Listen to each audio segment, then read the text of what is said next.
it wasn't the die-off that I found to be the most surprising. What I found was a lot more surprising. Die-off you expect, but this, you don't expect to see this in December. Do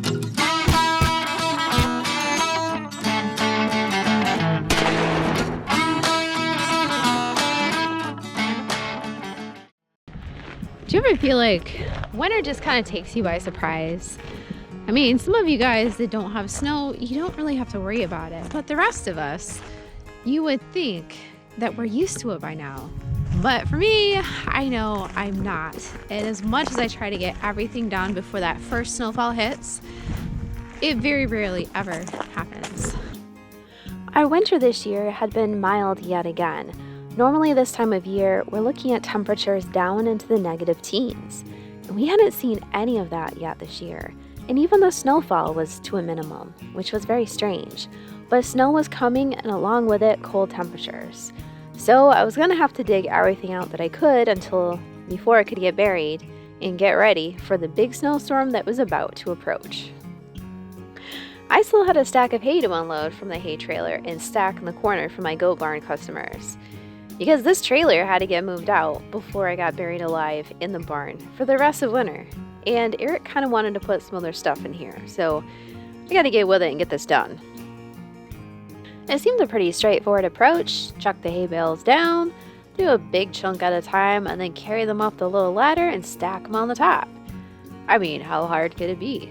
Normally, we have the tractor dumping loads of hay onto the top, or the hay elevator shooting bales up to the top. But, I mean, this couldn't be that bad, right? I mean, a 60-pound bale carrying it up the side of a ladder, and then, man. Alright, I know this is wintertime and I'm out of shape, but this is ridiculous. This is way more exhausting than I was expecting it to be. It wasn't long before I realized that this ladder was too short for what I needed, and I just could not get the hay bale up one more block.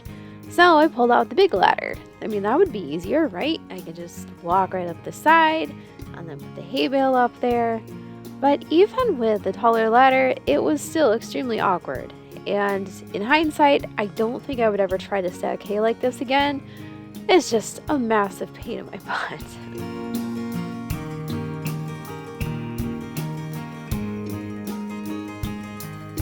And then right on cue, the snow came. And it was pretty. It was beautiful. I'd missed the snow. It's nice to finally have some winter. But the snow didn't stop. It got worse. It got worse and worse, and it buried everything. It was a full-on snowstorm. And with the snow and the wind came the extreme cold. Temperatures finally had dipped down into the single digits, pushing almost negative. But luckily I had my snowshoes to truck through it, and the snow made pulling the sled a lot easier out here to water and feed the pigs. But man, it was brutally cold.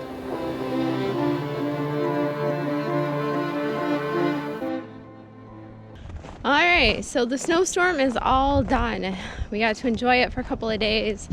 Now it's all going to melt for the next 2 weeks. We're going to be anywhere from the mid-30s all the way up to 50 degrees with no freezing temperatures at night. So that means that all of this white is going to turn to brown. Now I have to unbury the TYM. You're probably wondering why she's full of snow. Oh no. Yeah, this is not the best case scenario. But my hay customer that normally picks up all of the hay had to cancel due to weather. So unfortunately, I had nowhere to park the TYM because Eric's boat is in the way. Now, I'm not upset about the thawing snow, but the problem was that there was a big pile of snow in front of the barn that would also thaw and flood the barn. In order to get the snow out of the way, I'd have to get the TYM uncovered and get that bucket ready to go to scoop all that snow out of the barn door. Eric complains that he's always getting hurt with his knee, but yet he's always doing questionable things. Oh man, this is definitely slippery. Holy cow. That's been melting and refreezing. Oh man, I'm gonna fall on my butt and that's not gonna be good.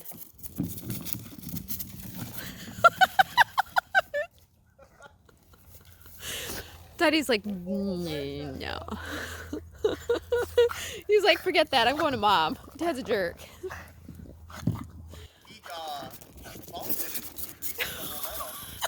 No. You see that? He tries to grab it, then it bounces away, so he goes harder at it. You seem so proud of yourself, Carl. What are you doing?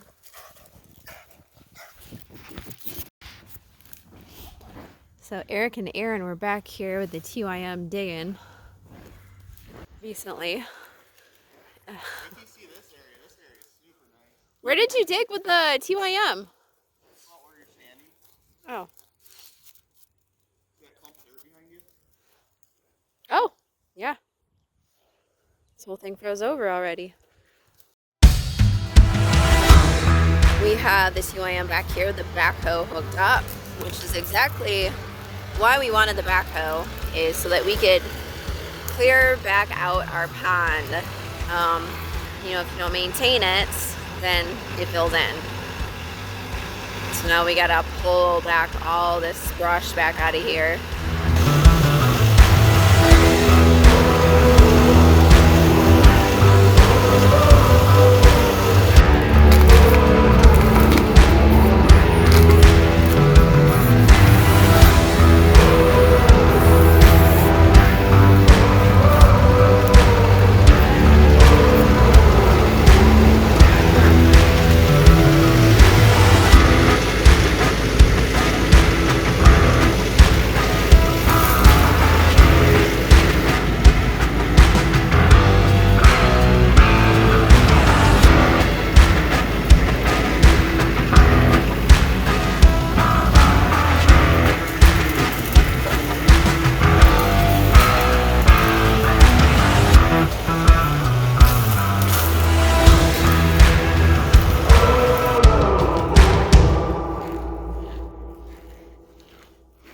Like points, Right there. points of a spring. Oh, look, there's bubbles in this one. Oh, look at that. I think those are springs. Oh, I'm pretty sure those are springs. hi, Tut Tut. How are you? That's a nice teddy kitty. Look at this one. That leaf just got. That's pretty cool. Hi, Tut. Hi. A nice kitty, yes you are. All right, here it is, the final announcement of the big giveaway for 75,000 subscribers. I know I'm just a little bit early on this, but typically I tend to be too late and then I totally forget. So I didn't want to leave you guys out on this exciting milestone. So the winner for the Aurora heated jacket is Paul Jones. Paul Jones, if you could leave a comment down below with your email address so that I can get a hold of you. And I'll take all your information down and ship you out an Aurora heated jacket just for you. Thank you guys to all of you who entered the contest on the last couple of videos. I drew a name out of all of the video comments, and that was the person that was drawn for this winning entry. Now don't forget, we have a big, huge, major giveaway for the 100,000 subscriber giveaway, which will be coming up at some point in time. So the way to get to that big giveaway is to share these videos with your friends. Be sure to click like, leave a comment, all that stuff helps the analytics. And of course, when you receive the notification, watch the video. And a lot of you guys are subscribed and you're not getting notifications. Sometimes YouTube just does not send them out. So if you are one of those people that are not getting notified, the easiest thing to do is to check back every Sunday night, because usually at the very latest I have a video uploaded Sunday afternoon. So if you just make a point checking back every Sunday night, you'll at least get something that you missed.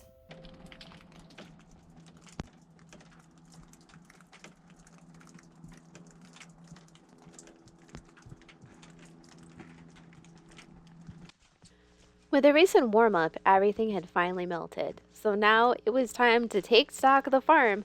before the next snowstorm could come through. So I walked around the property, making sure everything was put away that needed to get put away, checking to see how wet everything was. And that's when I discovered a major issue that I hadn't expected. It's the Christmas trees. We've been monitoring the Christmas trees for quite a while and trying to keep track of what types are working and what types are not working. Among the potted trees, which had always done the best out of all of our trees, we noticed they were turning a little bit yellow, and some of the needles were falling off. But that wasn't the issue of most concern. The issue of most concern was entirely different. These trees were growing buds. And not just that, these buds were opening. Something that only happens in the summertime with these trees. And we also noticed that our Fraiser Firs, which had always been just amazing specimens, were turning bright orange and seemed to be completely dying for no apparent reason. Sometimes it'd be a group and sometimes they'd be spread out. So you can see that it appears to be helter-skelter as far as why they're dying off. We've got one Fraiser Fir that's perfectly fine. This one's completely dead. This one's completely fine. And this one's completely dead. And that one has this one's a broken branch right here. Something ran through and snapped it off. But then that one's fine. Well, then you go across and you've got Fraisers everywhere. They just seem to be dying off. But then they'll be right next to a perfectly healthy one. All the way down. Now these trees have stayed strong through much of the season. It wasn't until late fall that suddenly things began to change. This one is by far the worst. This one has died and it's lost its needles. That one looks like it's on its way to becoming the same sort of deal.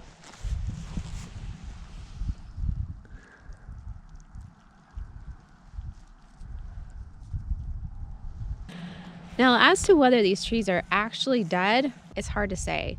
We won't know until springtime.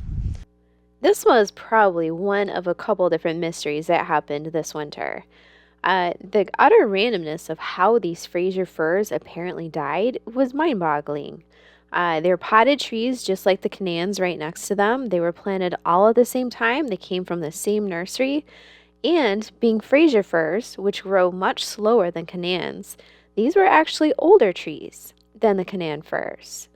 And yet, somehow, they were dying in a very random order. This right here is our last Fraiser tree on this end of the block. And then the next tree in line is a Canan. It's just a stark difference. But that's why we decided to try the two different varieties to see which is going to survive the best. And even not all of the Canans were thriving as well as they could have. But here's the crazy part. Here's why I came out here today to show you the trees. It wasn't the die-off that I found to be the most surprising. What I found was a lot more surprising. Die-off you expect, but this, you don't expect to see this in December. The trees have actually been blooming. You can see these parts have died off a little bit. You can see this one started to open and then it died. But right here, we have it here, we have it here, we have it here. Here's another one. These are a little bit more pronounced. These are all baby branches that have broken open. See, this is the original from the summertime. And then this is all the new. Tree after tree of our bare root Canan trees had suddenly decided to sprout buds in the middle of winter and shoot out new growth, something that's only done in the middle of summer for these trees. Except for this tree. I am not entirely sure what happened here. We might have to do some work on that one. Here's another one. Right here. This one had the crown that never opened on it. Or maybe this was the leader. It's hard to say. But right here, we see like, it almost looks like a flower popping out on the tree. What the heck is going on? I am so confused. They are not supposed to break buds until summertime when it's hot, when it's 70 degrees, not when it's 30. This is what they had looked like, I think. But then again, maybe this is sudden growth. These all look brand new. Look at, here's more brand new branches and some more little baby branches. This is what broke open in the summertime. And this is what suddenly decided to sprout right now. And it's growing new baby buds for the springtime. So all of these trees were planted just before summer broke out. They were planted really, really late, simply because we couldn't even get a hold of them until the second week in June. These guys were planted in 80-degree weather. They had the worst possible chance at life, and because they literally had gone from a 20-degree freezer to 80 degrees in the ground, they didn't quite know what to do. During summertime, most of these bare root trees decided they didn't want to bud. They didn't break their buds open, and the buds that did break broke unevenly. They just looked a little bit ridiculous, and it was probably because they were planted so late. But to have them suddenly break those same buds open in the middle of winter, it was crazy, absolutely insane. But the most concerning part is hoping that these new little baby buds will actually survive the next round of winter coming next week. Otherwise, the entire tree could be delayed by 2 years. Even trees that had looked like they're completely dead were showing signs of persistent life. Well, I think we're all going to be excited to see what spring brings for these trees, to see which are actually dead, which are going to rebound, and what is going on with the growth. 2023, interesting year for sure. Boy, it almost feels like spring, but it's not. Today we're gonna finally trim up the Christmas trees, and hopefully a lot of these guys will turn around by springtime. Most of these won't need any work, but some of them will definitely need work.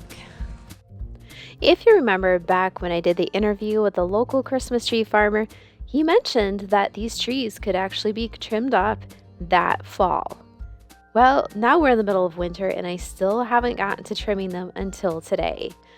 And some of these are okay, but some of them really need them, especially the bare root Canadian firs. They were in rough shape. Now, whether this was actually important at this age or not, I really can't say, but I've only got a limited amount of time to make sure these Christmas trees have a good start at life, so I might as well do what I can right now to ensure that they continue to grow nice and strong for the next couple of years. Find it? So these are the potted Canadians right now that we're walking down. You can see a lot of them are already starting to sprout buds for next year. That's a lot of buds. That's going to be a lot of growth. Are these buds? The top Yep, ones? those are the buds. That's going to start a new series of branches. Oh, here's a lot. Yeah, see, that's interesting how that has so many on the sides. Why is it so pokey? So this one right here is a little bit questionable. See how this one, these guys are pretty close to the top. This one's got a lot of grass growing around them despite the paper plates. So I think what we're gonna do is we're gonna trim this back just a little bit. I probably don't need to, but I really wanna make sure this tree focuses on this top leader and not so much on the sides. So we're gonna trim him back to probably, you like take that branch off and that branch off. Oh, Mom, look, Branch little off. mushrooms. Mom, look, little mushrooms. And then I guess we'll clip him right here. You know, you could have just cut that whole thing off. Well, I don't know.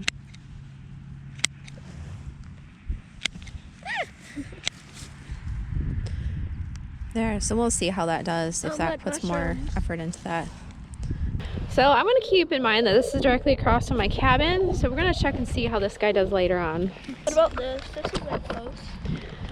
Yeah, you're right. We might it's kind of tough because if we cut it down too much, then it will stunt the growth of the tree as well. Oh, look right there. Oh, there's two. There's two. So which one do you think we should cut? This is the first one of these that I've seen with 2 leaders. It's one and then... So it splits. Wait, hold on. You want to pull it apart a little bit? Yeah. Interesting. Here. All I right. got it so you can put it There we go. there. Yeah, that's like... Huh. Done. That's crazy. They either grew together or they split apart halfway through. That Oh, here's another one with a double leader. So which one do you think we should take?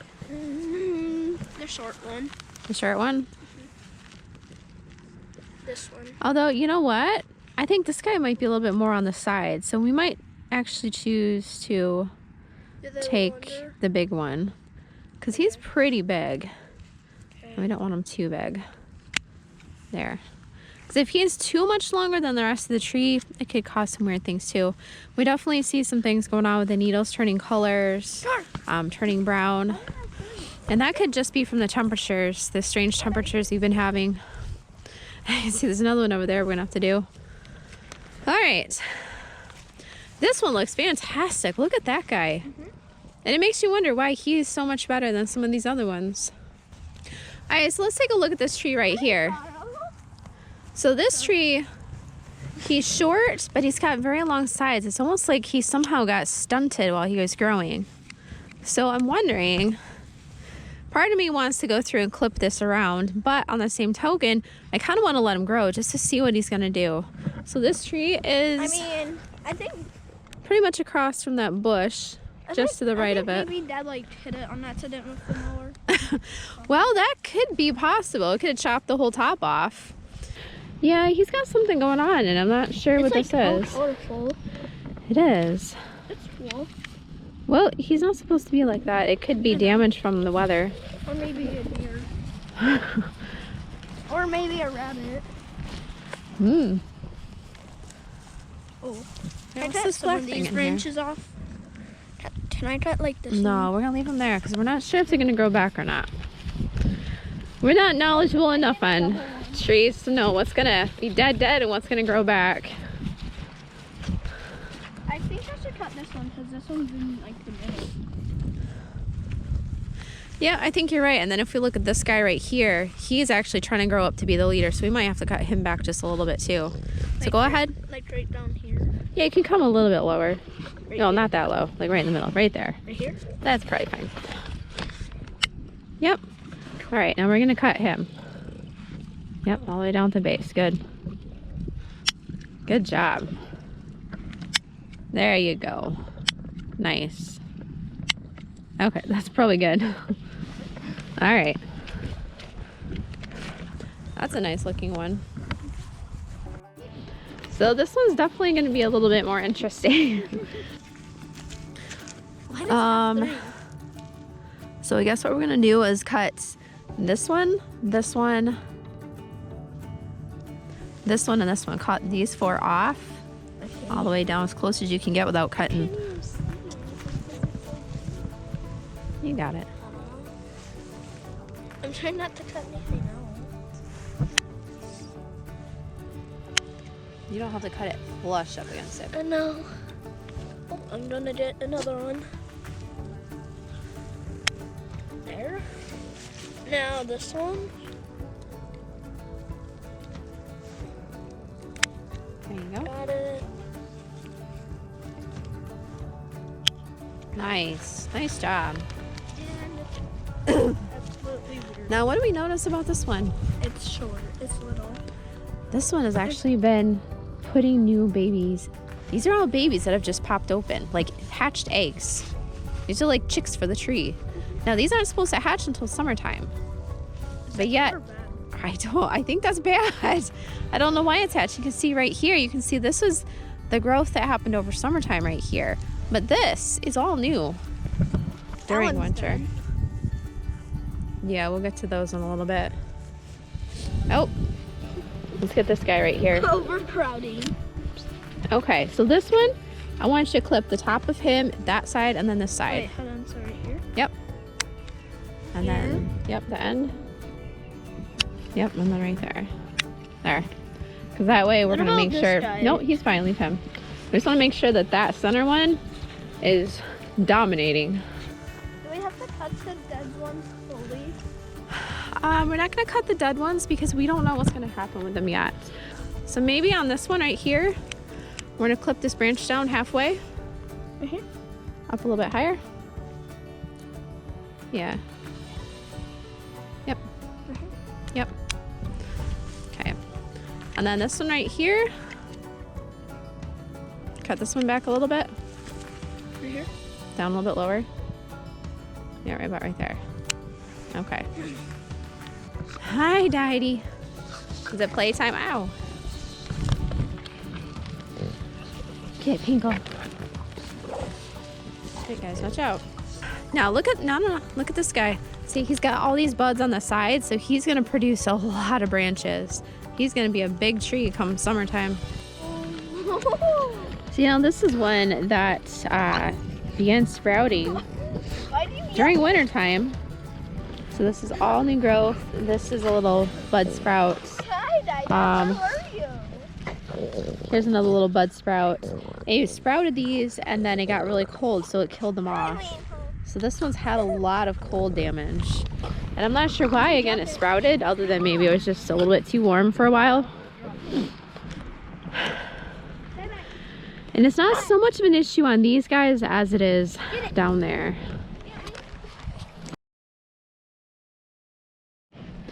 Alright, so now we're into the Fraiser Firs. So these all had 2-year fertilizer tablets in them, which is standard for the industry.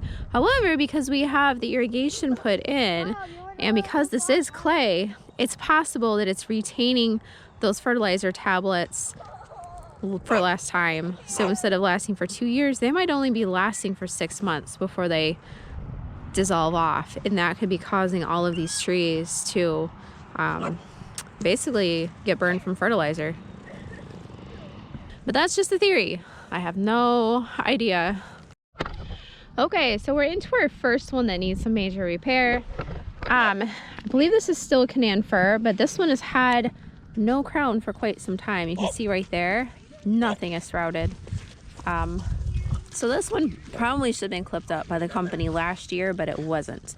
So now we have to figure out, it looks like it's trying to make this one the new leader. But it might be better to swing one of these other ones up instead. Although I guess if it's already swinging that up. But we are going to go through and do some major clipping on this to kind of prune it all the way back down into here. Alright, so I don't know, I mean, almost rather just make it go up like this. Alright, so I ordered these off Amazon. These are about 18 inches tall, which might not quite be tall enough, but I wasn't quite sure at the time. Yeah, that's definitely a little bit short.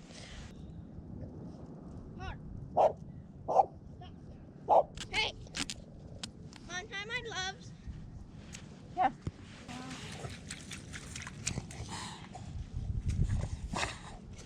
You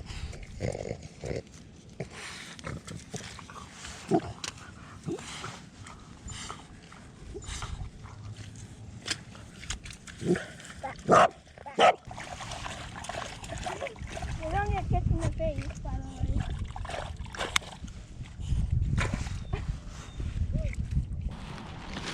So here's another interesting one. This is the leader, but we can see this branch over here is actually taller than the leader.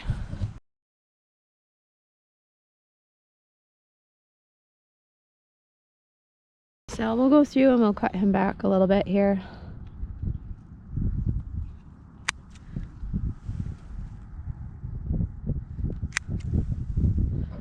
I'll cut this one back. There.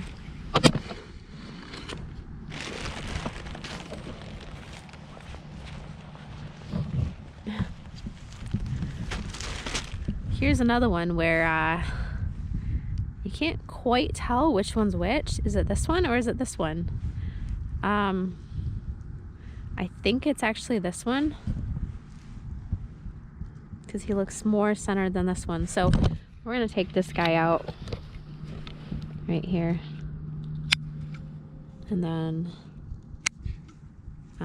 take these guys out a little bit too, just so that we've got a clear defined leader at the top there.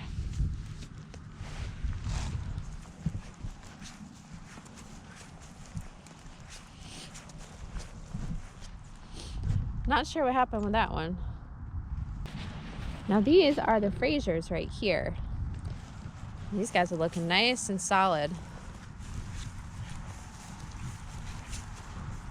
Except for this one.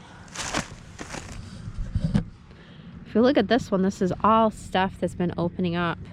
This is all new growth right through here. And look right here. These guys are getting big and fat at the top. They're gonna open pretty soon if the weather doesn't change. All right, so here's one that had to have some major work done. This one's had a lot of die off. See, here's another branch that I cut off. So this has started to sprout this winter. You can actually see these buds look like they might have died right there. And this is the result, is the growth died off. The top right here had grown up and it had died off. So what I did was I cut the rest of these back to these buds right here. So each branch has a bud, and you can see there's some buds right here. This is gonna need some more work for next year because of the damage done. Yeah. So we'll have to wait and see what happens with that one. But as you can see, a lot of these are trying to do the exact same thing. So here's a different type that we're gonna have to fix. This one looks like something dropped right onto it, or a deer fell onto it or something. But these branches all have broken. So we're gonna take the tape and see if we can tape these guys back into place. They're bent pretty solidly, but they're not permanently detached. So we can probably salvage these branches.